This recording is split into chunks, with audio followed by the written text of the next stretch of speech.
Thanks for giving us your time. Nitin Nandwani is a friend of mine. We met at university. He's always been very creative. He's a serial entrepreneur. He graduated, I think, top of the class, top of the university. I was always amazed, but then again, I couldn't. It was quite an easy university.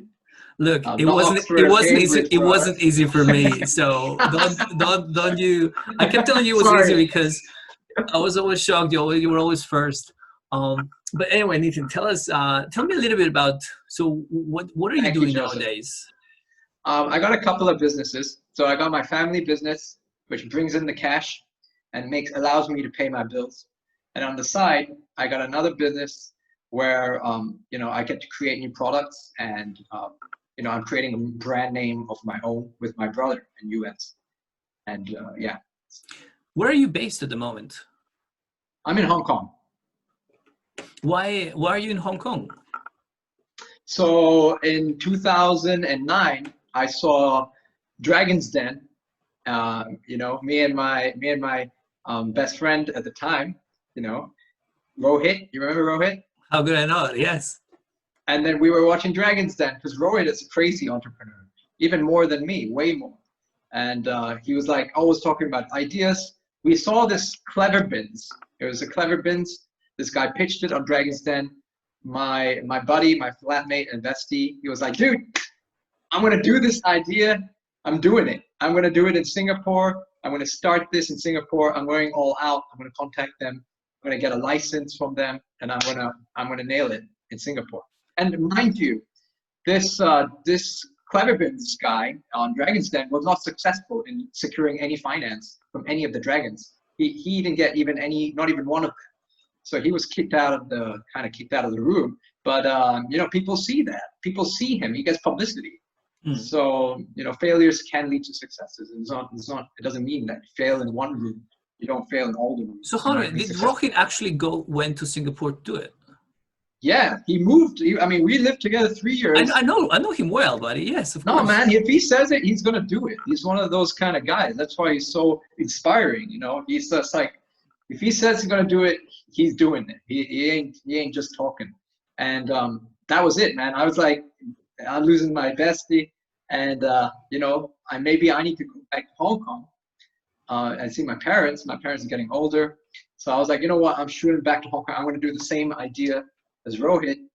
I'm gonna try this Clever Bins thing because didn't you have a business beforehand? I remember you decided to buy and rent flats out whilst you were in London. Yeah. I bought a little flat in London. It was £172,000, and I bought it at an auction. Like Monopoly style. It's awesome. It's really great. And just on a side note, did you this is a myth around university, were you a champion at Monopoly in Hong Kong, or is that? Yes, I actually did win. I won a Michael Jackson CD, which I was really happy about at the time. I was only 15, but it was fantastic, man. Wow. So it is true, because I heard about this. It was like, yeah, Nitin, did you know they told me never play Monopoly with Nitin. I was like, why? He's actually the champion of Hong Kong. I was like, what? Is that a thing? Okay, sorry, I didn't mean to distract you, but I just need to know if it was true. Okay, so we got the champion of Monopoly here with us. All right, so then you moved to Hong Kong, and what happened? I tried the bins business. Yeah, we tried the bins business. Totally flunked out. Yeah, honestly, Rohit did it in Singapore. Rohit bought 50 bins. Okay. Oh, I don't know if I'm supposed to talk about this publicly, but anyway, he bought 50 bins. I'm not going to say how much they cost, but they cost quite a lot. Let's just, these bins are all metal UK bins. They're made in the UK. Mm-hmm. So he got them all made in the UK and shipped them down Singapore. We're talking a lot of money here, a lot of dough.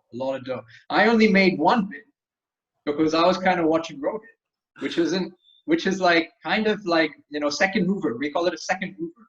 Was he your guinea pig? No, he wasn't a guinea pig, but he was just moving a lot faster than me because he's more of a risk taker than I am. Okay. He's a bigger risk taker. He's more of the pioneer. And I was more like, at that time, I was more just like watching what was going on. And then he couldn't get any advertisers for the bins. You know, sometimes the most basic things, we don't see them right in front of us, because in Asia, people are not going to advertise on a bin. They're not going to advertise on a bin, which was the whole way of earning money from this business. It was all about getting advertisements on a beautiful looking bin with beautiful LED lights all around it, has a solar panel to light up all these lights. And I mean, the video the guy made on Dragon's Den, it would knock your socks off. I had meetings with the biggest property owners in Hong Kong, these big property development companies. I mean, these are billion-dollar companies on stock exchanges. I had meeting with some of the top-ranking officials with all of them, and they all wanted to buy the bins. But I don't sell the bins. I give it to them for free, and we share the advertising revenue. But it was a fallacy. It was a mistake, because no one wants to advertise on a dirty bin, even if it looks like a Christmas tree. You know, it's too risky for. They don't have that kind of thinking in Hong Kong. If you were to do things different, do you think maybe primary market research might have been the right way to go around it?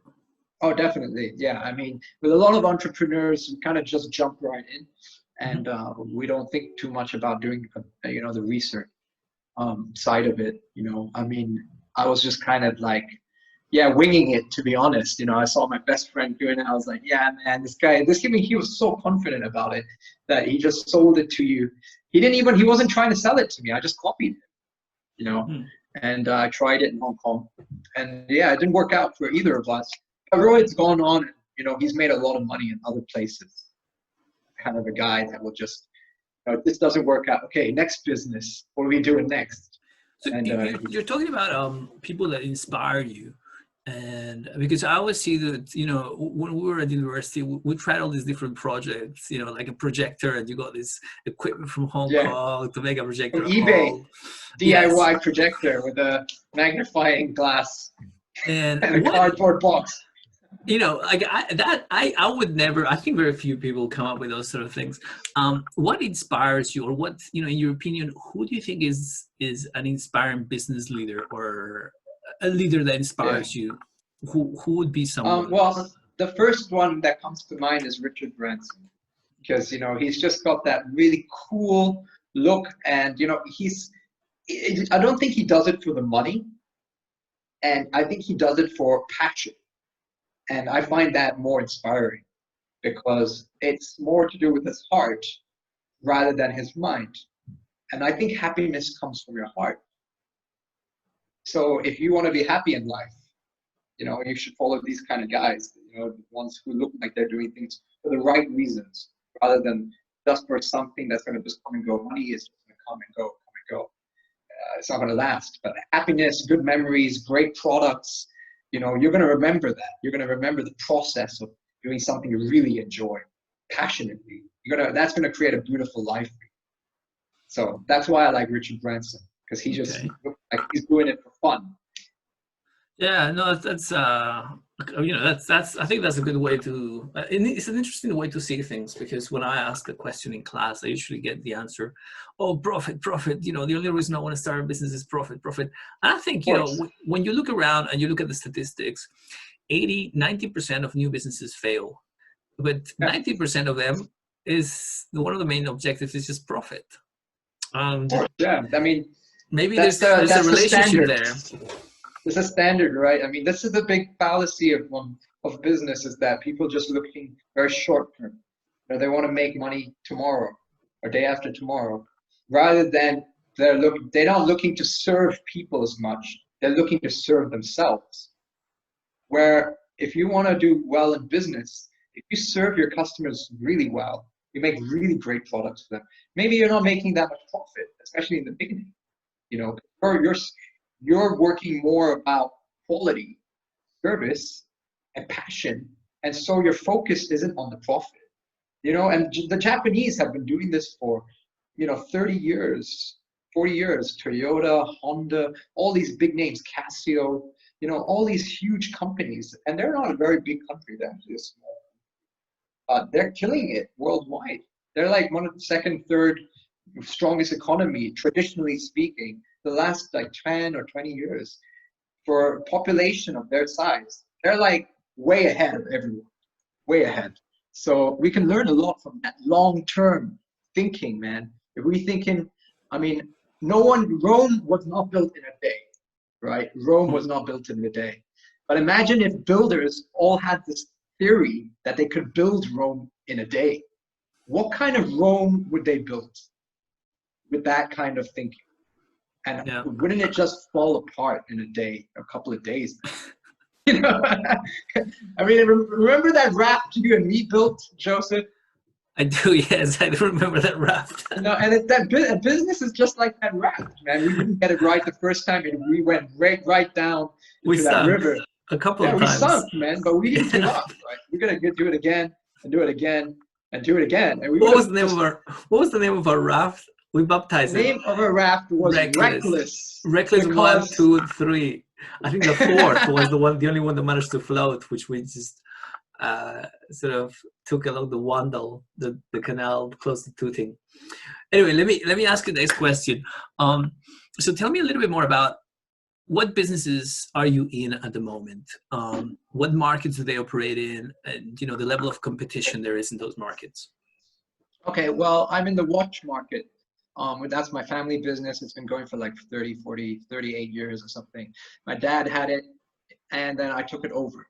And then we pivoted around 10 years ago. My dad was a manufacturer, so he was manufacturing like huge quantities of watches in China, for dirt cheap prices. You're talking about $1 US or $1 a pound a watch. That was the cost of. And I mean, there was one point he did 1 million watches in a month. He manufactured them. Like, he created 1 million pieces in a month, and he sold them in 1 month. So these are really huge quantities.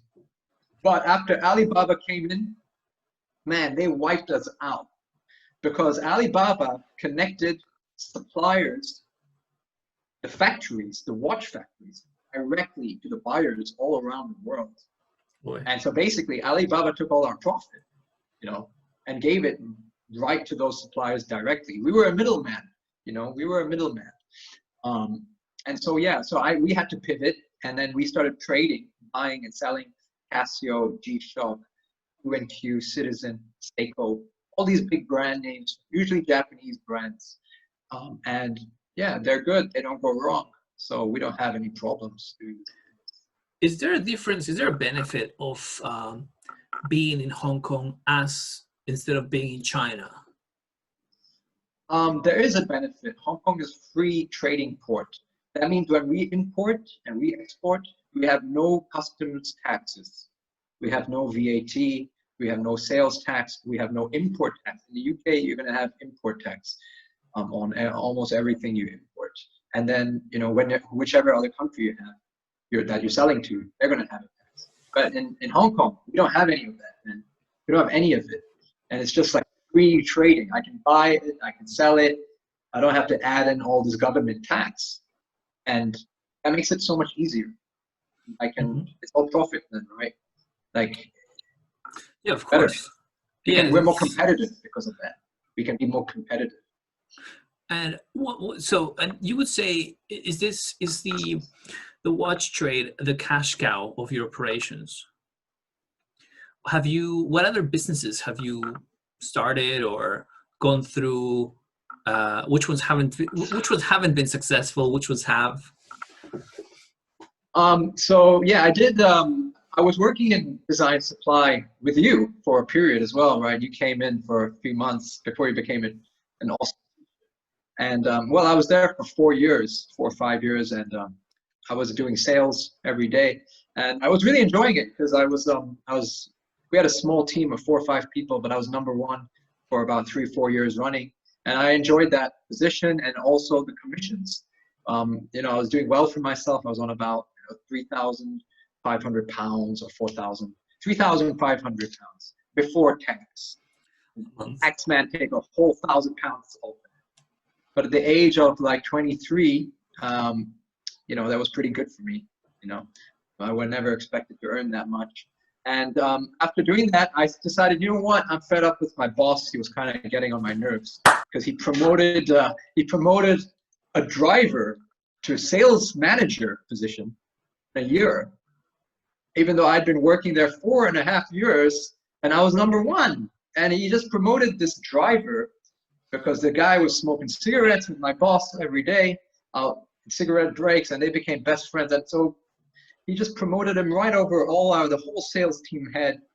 And I was just so pissed off. I just quit. I just quit. I got another job in a mobiles company. I got fed up in 2 months. Sorry, I remember. Sorry, I to interrupt you because I remember at the time you started a business. I remember you. Yes.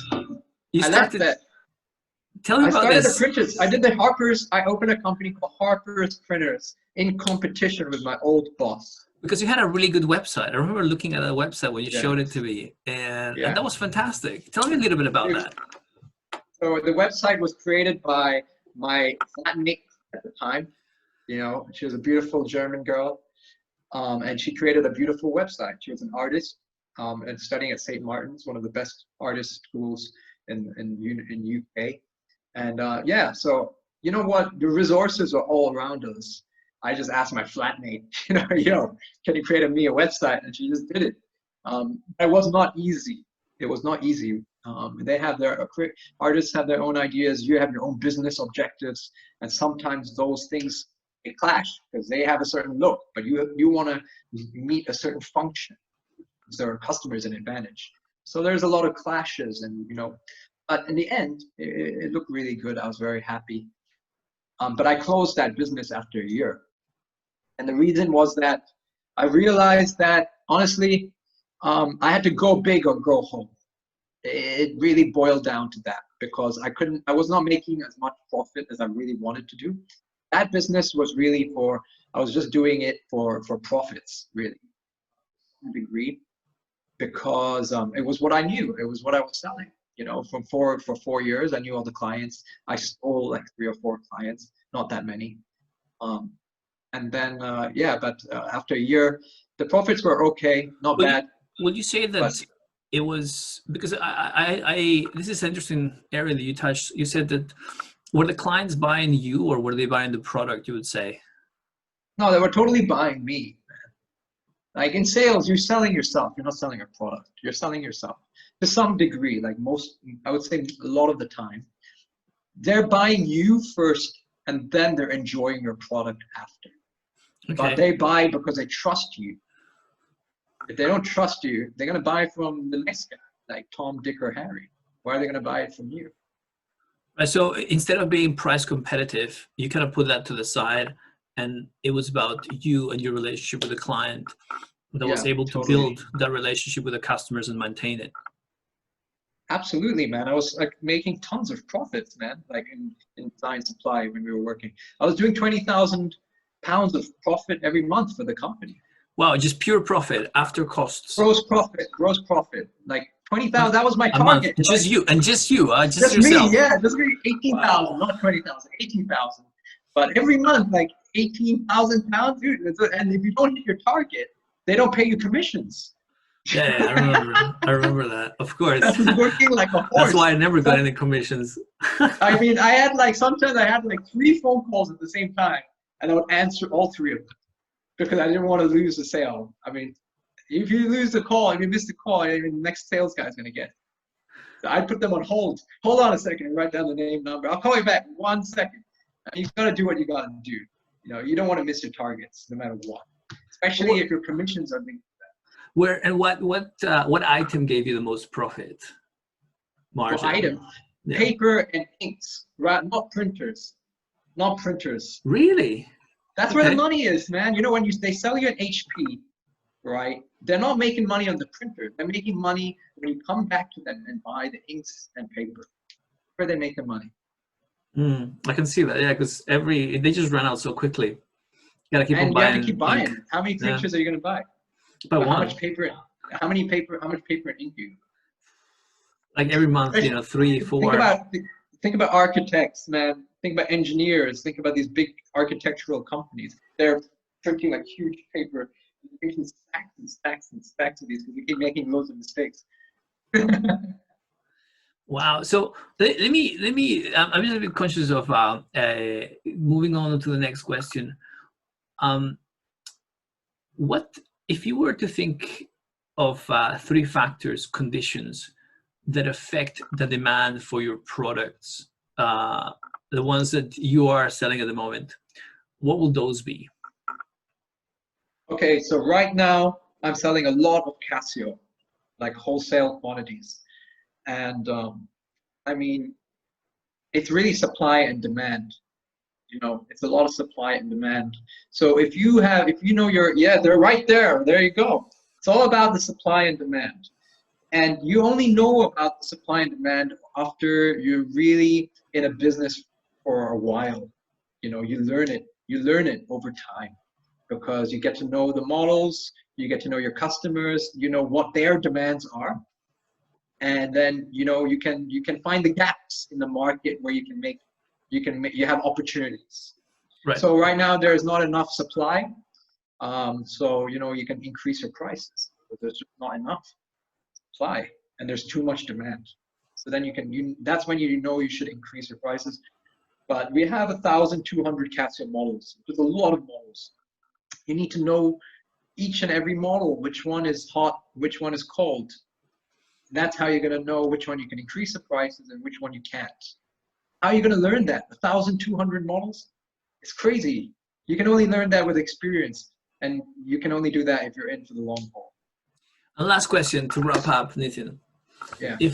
If you were, guess, 16, 17 again, is there anything you would do differently, or what advice would you give to yourself, to your, you know, if you could go back in time and give some advice to that Nitin, what would it be? And this is more business-wise, obviously.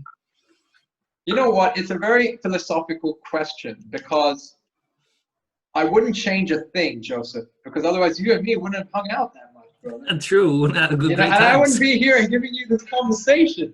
You know what I mean? But business-wise. Business-wise, I would say, if I had to give myself any advice, I would say the 2 times I got fired, they were probably the worst. It was the worst feeling I ever had. One of the worst feelings I ever had. And I would say that I wish I could have been a bit kinder to myself. You know, maybe like, you know what, look at the bright side. I did look at the bright side the day after getting fired. But on the day itself, it was just torment. And, you know, I was begging my boss to give me the job back, you know, to hire me back rather than fire me. But it was probably the best thing that happened to me then, getting fired. Oh, wow. Okay. Getting fired was the best thing that ever happened. I mean, I was in data entry. I was literally a robot. You know, I mean, my interview, I didn't even have an interview. I went into a computer room. I did a test in a computer. I didn't meet a soul. I did a test on the computer. I finished the test, and at the end, I got a phone call and said, "You're hired." That was it. That was my interview. I was literally a robot, and I got fired from that job. And I begged them to give me the job back and not fire me. But they said they couldn't. And I mean, I was worried because I didn't want to ask my parents for money. You know, I didn't want to go back and beg and, you know, ask my parents, hey, come back crawling to them and groveling for money. Yeah, but I didn't have we all to. know the feeling. I didn't have to. I got another job and I tried other jobs. If you ever get fired, guys, it's not the end of the world. You know, like, obviously don't aim to get fired. But if you do, you'll grow from it, and you'll come back even stronger. Oh, Nitin. Well, Nitin, thank you so much for your time. Thank you so much for your wisdom. I'm sure the students will really appreciate it. I hope we can get some time to speak again. Again, much appreciated. Thank you very much, Nitin. No worries, man. I enjoyed that. Thank you. Take care, man. Lots of love, brother.